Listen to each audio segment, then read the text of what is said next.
I am talking to Robert Edwards and Ferne Pearlstein today. I've spoken to Ferne before in relation to her great documentary, The Last Laugh, which I can recommend to anyone. I think is still used to that should be in every curriculum in any school, really, because it's such a powerful documentary. Of course, Robert, you worked on that as well. You were the writer, if I'm correct. Yeah. So we worked on it together. And a producer. Yeah, good. And I watched it again a couple, 2 weeks ago, and it's a pleasure to watch it, but it's also it gives a dire warning in a way as well, because these things that happened back in the 1930s, 40s, they haven't really gone away, and the irony, of course, as well, that Renee Firestone, she's still alive, she's still with us, thank God. But some of the other participants, that they sadly have passed away. So I mean, time moves on as well. But yeah, but I understand you've been involved in other projects ever since. So if you want to elaborate on that a small bit, so we can start talking about that. Well, right now I'm directing a project, Trevor Noah's company, about cancel culture, Yeah. which is a very heated topic in the United States right now. I think it's a heated topic all over the world. Actually, yeah. And funny enough, because I picked up on a quote from The Last Laugh, and it said, forgetting who it was, but he said, just because it's uncomfortable doesn't mean it's the wrong thing. And I think that really ties into the whole cancel culture. People try to cancel nearly everything nowadays. So, yeah, and if you want to kind of talk to us what the project involves, and it's with Trevor Noah's company, you said, am I correct? Okay. Yeah, and it'll be on. It's with Trevor Noah's company and a couple other companies, and it'll be on MSNBC. And we're still in the process of making it. We haven't even really announced it yet in the States, but I figure it's okay to mention. Yeah. So, but what are your own thoughts on the whole cancel culture? Are we going too far with it, or well, it's a very complicated topic, right? You know, you can go too far. What do you? Fern doesn't want to tip her hand to what's in the movie. I mean, what's interesting is everybody seems to hate it. The right hates it, the left hates it, but both sides engage in it.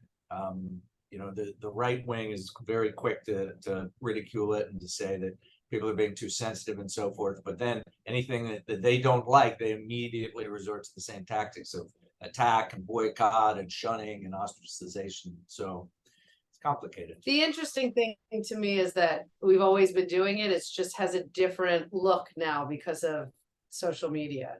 Yeah, it's more immediate as well, I suppose, because I often compare it to the 1930s in Germany, let's say May 1933, basically book burning. That's what it was cancel culture. I mean, and I often said to people, do you really want to go that way? Because that's really what you're doing. And even on social media, I'm looking at myself. I've been banned from Facebook for very trivial things. Really, I did one piece on what's called Mengeles reluctant assistance. It was about 2 Jewish doctors who were forced to help him, and just because I had a swastika in, which is part of it, Facebook deemed that well, no, you can't be showing that. So yeah, it's and even after I removed it, still the same thing. No, it's if it's deemed slightly controversial, it gets cancelled. So yeah, because here in Europe, okay, we see all the big things and what's happening in the States. But what are on a lower level? What can you see there with cancel culture, or is there anything to see?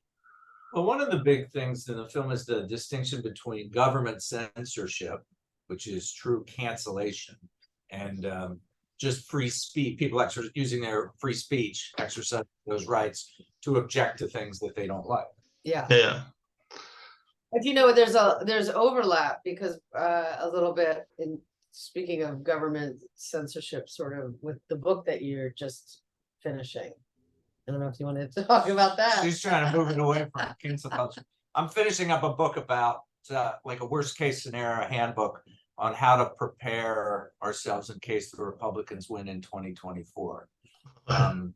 Which I hopeful that will not happen. I think we have a good chance, but just to be prudent, like let's think ahead and be prepared for the worst case scenario. And there's some overlap, you know, cancellation comes up in that topic, of course, because you've got governors like Ron DeSantis in Florida, Greg Abbott in Texas, who are banning books. And that's true government censorship, right? That's not people complaining on Twitter.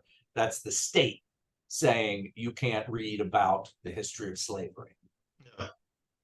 I mean, I would argue that it's not the Republicans coming back in power, but Republicans who will not, you know, abide by the rules and, you know, not stay in power and what is mimicked, well, as you said, in the 30s. And that's Republicans. There are no Republicans. You know, there are no Republicans who don't believe that because the insurrectionists control that party. Yeah. The same Republicans are extinct. But I have to be honest, I've seen some Democrats going that route as well. It's, as you said as well, it's not just the right, it's the left as well, which maybe to a lesser extent. But yeah, I mean, I had to look at all the candidates for the presidency for 2024, and it scares me. Really, if you even look at on Democrat side, for instance, Robert Kennedy Jr., I mean, but yeah, and over Republicans, any of them really. There's none there which I would deem to be normal. But that's my point of view. I might be wrong there, but Kennedy has no chance of winning the Democratic nomination. He's a kind of fake candidate, you know, because his policies are all right-wing policies, and so they're trying to, and all his supporters are Republicans, so they're trying to infiltrate the Democratic primary. Yeah, I mean, I suppose if it wasn't as serious, you could really write a great comedy. Again, I think even when Mr. Trump was in the White House, I think a lot of comedy writers gave up on writing a comedy because you couldn't make things up anymore. The reality was was much more bizarre than also. Sorry, reality was much more bizarre than whatever you could make up. So yeah, but it's not only in the States though, because I've seen in Europe there's again there's a swing to the far right and the far left. And in the middle, people are again get squeezed, and again, people are not allowed to say anymore what they want to because either it's whatever, or both sides it says you can't be saying that, and often people say, well, I have my rights, but that comes with responsibilities, and that's often what's forgotten in the whole debate, political or even on a social way as well. So and your book, how far are you with it? Is it nearly ready to be published, or has it been published? Yeah, I'm just turning it into the publisher now. So it'll come out next spring, just when people are beginning to panic and as the presidential election bears down on us. So, like I said, hopefully it won't be necessary. Hopefully democracy will, hang on. But this is the worrying thing. As Ferne says, that there's two parties in the U.S. and we've had a two-party system for 170 years. But the problem is now one of those parties has given up on free elections, right? You can disagree, you can, vote the bums out if you want. But when you get to a point where one party is not willing to engage in a free election, then you have a real problem. Yeah. But that's more the case in a lot of European countries at the moment as well. Not to the same extent, but what scares me though is it's not that people don't do not believe the lies, they just accept it. To me, that's a scary thing, really, because that brings us back to the 1930s, not only Germany, but Europe as well. I have to look at my own country in the Netherlands as well. There were far right and the far left movements in the 1930s as well, and they were with devastating consequences. So, yeah, I sincerely hope it's not going to get to that stage, but you never know. But coming back though and I don't want to drag things back into conversation, but the last laugh again. How good has it been received over the last couple of years? Because it's such a wonderful piece of work, really. And again, when I watched it there 2 weeks ago, I think, how come? Because I'm a sucker for numbers, for statistics, and I was looking at IMDb. It gets 6.9 out of 10, and I said some people don't really get it because that should be should reverse. It should be 9.6 really. Maybe they made a mistake. Maybe this again there might not be any mathematicians there, but overall, how good has it been received? It's interesting because I had the same thought with my conversation with my distributor. They said that that's actually good. If it's in the sixes, because that's how that's how they. I don't know if it's because of the way it works with bots and stuff, but it's been received very well. I've never had a film that has continued to show and be relevant and become even more relevant in some cases, and open up the conversation to so many different things. That's been a moving target, now there's a lot of cases of anti-Semitism people want to talk about, so we talk about it in that regard. But we were, I was invited to talk about it when we were, making pandemic humor, or the Me Too movement. It's just been a film that people can sort of relate that sort of tragedy and comedy, in all these different situations. And in some cases, it's a little sad that people can still relate to it, and it's been a useful film and a useful tool, but it is what it is. Yeah. Tragedy for green. Yeah, exactly. I mean, and unfortunately, comedy is not always appreciated anymore nowadays either. Because I myself, I have a slightly black kind of yellow kind of humor, and not everyone appreciates that. For instance, last week I thought it was a funny quote. I thought I had said something like, "I'm not much of a cat or dog person. I much more prefer beef or chicken," as a joke. And somebody sent me a text, "Oh, that's awful. That's disgusting. I'm going to unfriend you." I mean, people don't see the humor in it anymore. Like, it's not like I'm eating dogs or cats. Like, it's just.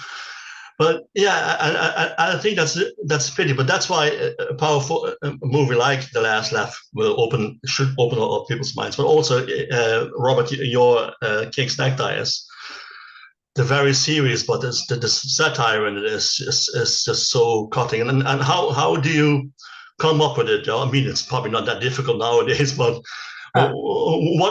what triggers you to? Well, I started writing it 6 years ago when Trump was first in office, just as a personal sort of therapy. It's catharsis. And back then it was like every hour there was a new outrage. So it was a constant thing. Things have slowed down a little bit now. And every week I think, I'm going to take this week off. Not going to write anything. I got a lot of other work to do. And then I'll see something or hear something or read something that just makes my head want to explode. And then of course you got to write it. So sadly, there's never any lack of inspiration for that sort of thing.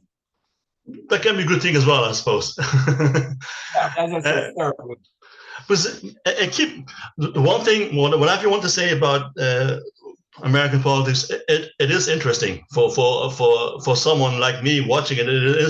It's like popcorn beer, like we I'm thinking of maybe giving up Netflix and all those platforms. You could just have to watch the news, and it's just sit down, have a beer, some popcorn. It's better than any movie you can nearly think of. So, but how do you see it going, though? I mean, the future. Because I'm a great believer in democracy myself, and I always think at the end it will prevail. I also think that's probably going to be the case in the States. But how do you see it going? Well, I mean, kind of the point of the book I'm writing, or what I learned in the course of spending a year writing it, is that the human desire for freedom and democracy and justice is impossible to extinguish. It can be clamped down on, it can be stomped on and beat up, and it has been a lot throughout history all over the world. And in the United States, it's under threat right now. But ultimately, you can't keep people down. They don't want to live in a police state. They don't want to be ruled by monsters. They want to have freedom and democracy and human rights. And so I'm guardedly optimistic that we can prevail and keep the Republicans out of power and keep that movement. It's not even a matter of left and right anymore. It's a matter of people who believe in democracy and people who don't, people who are authoritarian friendly. So I'm guardedly optimistic, but I'm also preparing for disappointment because I've been wrong before. Yeah, I'm a bit of optimist myself. I'm kind of positive, but having said that, I think you mentioned it there as well earlier, Fern. It's not all Republicans, though. It's a certain group that seems to have removed themselves from planet Earth, and nearly they think there's something that they are whatever some kind of divinity. So, but and I have to say, again, to a lesser extent, I've seen it with some Democrats as well. I'm not sure if they're buying into it to prepare themselves to get votes or whatever, maybe from the Republican side. I think if people just stick for what they believe in, you might not agree with it. I think that's probably a better policy for anyone, really, to go forward, because sometimes, again, coming back to cancel culture, if you tell people stop talking, you might never hear what they have to say, and some of it can be elevating, some of it can be ridiculous, but you know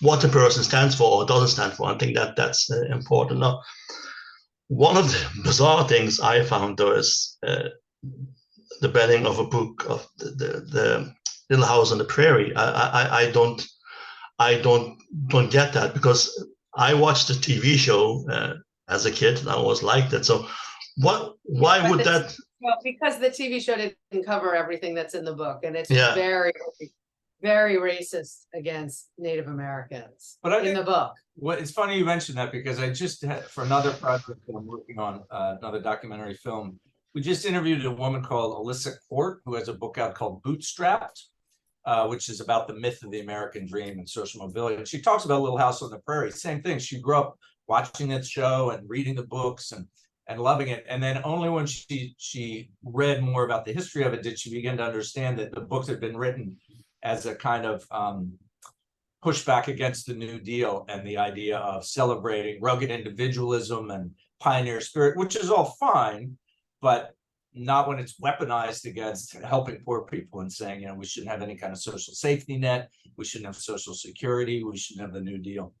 I was shocked to hear that too, because it seems like such an anodyne, innocent, you know. Yeah, thing. exactly. So, but that doesn't mean it should be banned. The racism's a separate issue. But, you know. Well, it's like a part of history, right? If we ban it, we don't see that it existed. It's whitewashing it. Yeah, and that's a problem, because if you keep rewriting history or chipping away bits and pieces of history, at some stage it didn't happen. Or people might perceive, not maybe our generation, but generations to come, it never happened. Even when you look at at slavery, if you just take away all of the aspects of it, some people might say, well, what's the big deal? And it never really happened. You have to give all aspects of history to get a good point of view of what happened. So, yeah. You'll find that there are, especially now that we can just say fake news, you know, if there are some people that never hear about it at all, and then there are other people that could just be like, well, that's fake news, don't listen to them. And Yeah. that's where the danger is. See, I mean, what if they said, you know, it's like no different than Holocaust deniers or people that say they didn't ban, you know, they didn't throw those Jewish merchants' books into the fire, you know, that if they can just talk it away as fake news or not teach about it, then, you know, how are they going to build any sort of empathy whatsoever? yeah, and that's exactly it. That's exactly the point. But again, that's not just an American thing. That's a global phenomenon. Really? Yeah. And even today, I saw somebody and she's dear to me, but she posted something, a headline from the Globe, I think is the newspaper. It's connected to the National Enquirer. No, that tells you enough of the. And she believed it was something about King Charles is into young boys, something like that. That was the headline. Now, what scared me, there were people, we woke people, or we awake people, we always do this. I think, but you believe a tabloid newspaper, but what's the difference then? Why shouldn't you believe a so-called mainstream newspaper? Believe the one or the other, but it doesn't mean either of them are right or wrong. So that's, I think the whole issue about fake news. I think that's such a bizarre thing to me. And again, it's actually not a new phenomenon either, because before they called it propaganda. And so yeah, so yeah, but that's my opinion. There's no going forward after the Trevor Noah project. Is there anything else in the pipeline for both of you? A lot of sleep. Yeah.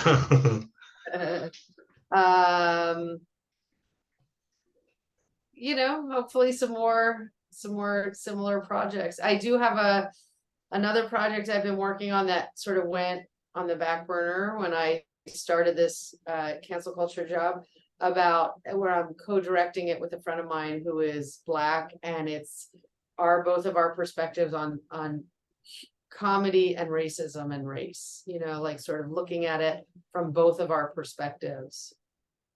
Okay, that sounds interesting. Hopefully pick right back up where I left it before. Okay. Well, no, that's something I will be looking forward to, actually. And I've started watching another documentary of yours about the sumo culture. So I haven't finished it yet. I don't know where I got it, but I saw it somewhere coming up, and I saw, it's Ferne Pearlstein, the director. So it's. I also put 10 minutes of it. You should show me where you found it from, because they're not supposed to be showing it. But also, it was on one of the PBS channels, I think it was. What's that? One of those PBS channels, I think. It came up. So yeah, I can send you the link. But the first 10 minutes of Saw were kind of interesting as well. So yeah, you seem to be picking quite interesting stories. So that's great. And Robert, what about you after your book? Do you have any projects planned? Yeah, I have a few things. I have a novel, so spy novel. So I'm going to turn my attention to that as soon as I get this one turned in. And waiting for the Hollywood writers' strike to end. Waiting for the writers' strike. Yeah, exactly. It's preventing me from doing my main. But he gets to do all of his book writing and plays and stuff like that. Yeah. At least the writers' strike gives a bit of time for doing that, and I suppose. More time than I would like, actually. I mean, it's an ugly labor dispute, but an important one, and hopefully it'll get resolved soon. Yeah. I mean, of course. But I found the last time when there was a writer strike, afterwards, the stuff that came out was superb. I mean, a lot of time. Especially for TV. But I remember like The Sopranos came out afterwards and stuff like that, and Breaking Bad, two of my favorite TV show. So I think that's maybe an advantage. So it's not always bad to have a strike every once in a while to kind of put things back into perspective. I think that's yeah. No, it was great talking to you. Hopefully, after your book is well, let's hope you don't get to publish your book. Let me put it that way. To put it in your own words. Maybe it's not necessary, but in case, I would love to talk to you about that again. And once the whole project is finished, it would be great to have a chat again about that. So. Maybe we can, and is there any way we could come screen and talk to students? Oh yeah, well, by all means, yeah. I'll see what I can arrange. Yeah, that would be great.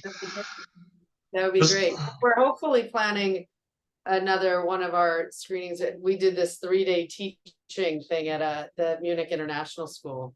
So I'll let you know, maybe we could combine a trip. Yeah. In Amsterdam. Yeah. Right. Actually, a couple of weeks ago, I was actually in Munich as well. So the first time I actually got to visit Dachau as well, which was a. Oh right, you know what? I just saw that today that I had missed it when I was looking for Zoom information. Yeah, that was just as. Yeah, I don't know how to describe it. Actually, it's. Yeah. Sad, but also not. It's a strange kind of feeling when you standing in the middle of a gas chamber. I know Dachau wasn't. They didn't use the gas chambers as much as, but still though that idea of having people died here, people this. You can really feel the soul still kind of hanging there. It was an eye opener. I mean, I've written a lot about the Holocaust, as you probably know, but seeing it, having the feel of it as well, it brought it home to me as well. So yeah, yeah. Again, it was great talking to you. So again, thank you so much. Hopefully, talk again soon. Okay. All right. Bye bye. Thank you.